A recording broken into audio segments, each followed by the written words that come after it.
करवा चौथ हिंदुओं का एक प्रमुख त्योहार है। यह भारत के पंजाब, उत्तर प्रदेश, हरियाणा, मध्य प्रदेश और राजस्थान में मनाया जाने वाला पर्व है। यह कार्तिक मास की कृष्ण पक्ष की चतुर्थी को मनाया जाता है। यह पर्व सौभाग्यवती सुहागिन स्त्रियां मनाती हैं। यह व्रत सुबह सूर्योदय से पहले करीब 4 बजे के बाद शुरू होकर रात में चंद्रमा दर्शन के बाद संपूर्ण होता है। करवा चौथ ग्रामीण स्त्रियों से लेकर आधुनिक महिलाओं तक सभी नारियां करवा चौथ का व्रत बड़ी श्रद्धा एवं उत्साह के साथ रखती हैं। शास्त्रों के अनुसार यह व्रत कार्तिक मास के कृष्ण पक्ष की चंद्रोदय व्यापिनी चतुर्थी के दिन करना चाहिए। पति की दीर्घायु एवं अखंड सौभाग्य की प्राप्ति के लिए इस दिन भालचंद्र गणेश जी की अर्चना की जाती है। करवा चौथ में भी संकष्टी गणेश चतुर्थी की तरह दिन भर उपवास रखकर रात में चंद्रमा को अर्घ्य देने के उपरांत ही भोजन करने का विधान है। वर्तमान समय में करवा चौथ व्रतोत्सव ज्यादातर महिलाएं अपने परिवार में प्रचलित प्रथा के अनुसार ही मनाती हैं, लेकिन अधिकतर स्त्रियां निराहार रहकर चंद्रोदय की प्रतीक्षा करती हैं। कार्तिक कृष्ण पक्ष की चतुर्थी को करवा चतुर्थी करवा चौथ व्रत करने का विधान है। इस व्रत की विशेषता यह है कि केवल सौभाग्यवती स्त्रियों को ही यह व्रत करने का अधिकार है। स्त्री किसी भी आयु, जाति, वर्ण, संप्रदाय की हो, सबको इस व्रत को करने का अधिकार है।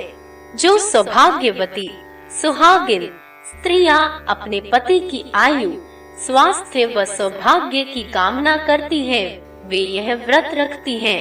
यह व्रत 12 वर्ष तक अथवा 16 वर्ष तक लगातार हर वर्ष किया जाता है। अवधि पूरी होने के पश्चात इस व्रत का उद्यापन उपसंहार किया जाता है। जो सुहागिन स्त्रियां आजीवन रखना चाहें, वे जीवन भर इस व्रत को कर सकती हैं। इस व्रत के समान सौभाग्यदायक व्रत अन्य कोई दूसरा नहीं है। अतः सुहागिन स्त्रियां अपने सुहाग की रक्षार्थ इस व्रत का सतत पालन करें। भारत देश में वैसे तो चौथ माता जी के कई मंदिर स्थित है, लेकिन सबसे प्राचीन एवं सबसे अधिक ख्याति प्राप्त मंदिर राजस्थान राज्य के सवाई माधोपुर जिले के चौथ का बरवाड़ा गांव में स्थित है। चौथ माता के नाम पर इस गांव का नाम बरवाड़ा से चौथ का बरवाड़ा पड़ गया। चौथ माता मंदिर की स्थापना महाराजा भीम सिंह चौहान ने की थी।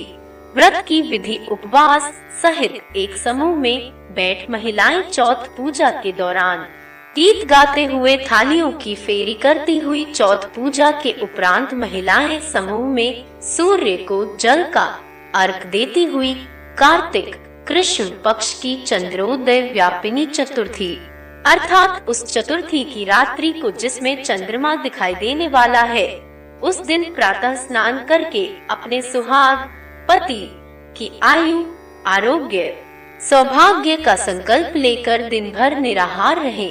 जानिए कैसे हुई इसकी शुरुआत, कैसे करे पूजन और व्रत की पूरी विधि। पूजन उस दिन भगवान शिव, पार्वती, स्वामी कार्तिकेय, गणेश एवं चंद्रमा का पूजन करें।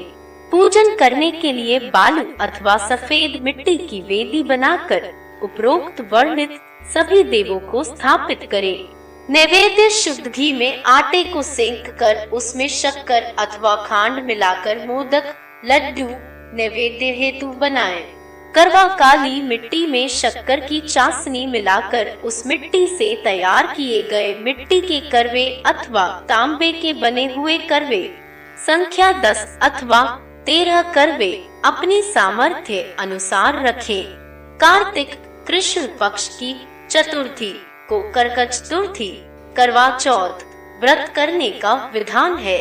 इस व्रत की विशेषता यह है कि केवल सौभाग्यवती स्त्रियों को ही यह व्रत करने का अधिकार है। स्त्री किसी भी आयु, जाति, वर्ण, संप्रदाय की हो, सबको इस व्रत को करने का अधिकार है। जो सौभाग्यवती सुहागिन स्त्रियां अपने पति की आयु, स्वास्थ्य व सौभाग्य की कामना करती हैं, वे यह व्रत रखती हैं। पूजन विधि। चौथ पूजा के दौरान एक समूह में बैठ सुहागिने गीत गाते हुए थालियों की फेरी करती हुई बालू अथवा सफेद मिट्टी की वेदी पर शिव पार्वती, स्वामी कार्तिकेय, गणेश एवं चंद्रमा की स्थापना करे। मूर्ति के अभाव में सुपारी पर नाड़ा बांधकर देवता की भावना करके स्थापित करे। पश्चात यथाशक्ति देवों का पूजन करे।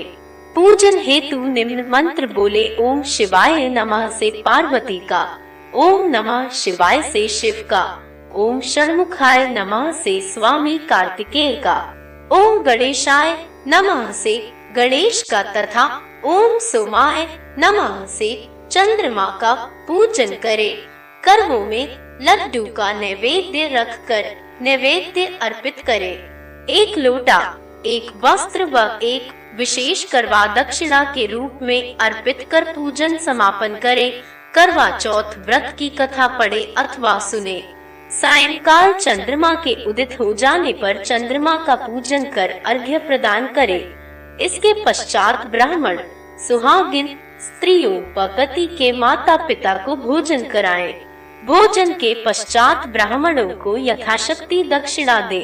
पति की माता अर्थात अपनी सासू जी को उपरोक्त रूप से अर्पित एक लोटा वस्त्र व विशेष करवा भेंट कर आशीर्वाद ले। यदि वे जीवित न हो तो उनके तुल्य किसी अन्य स्त्री को भेंट करे।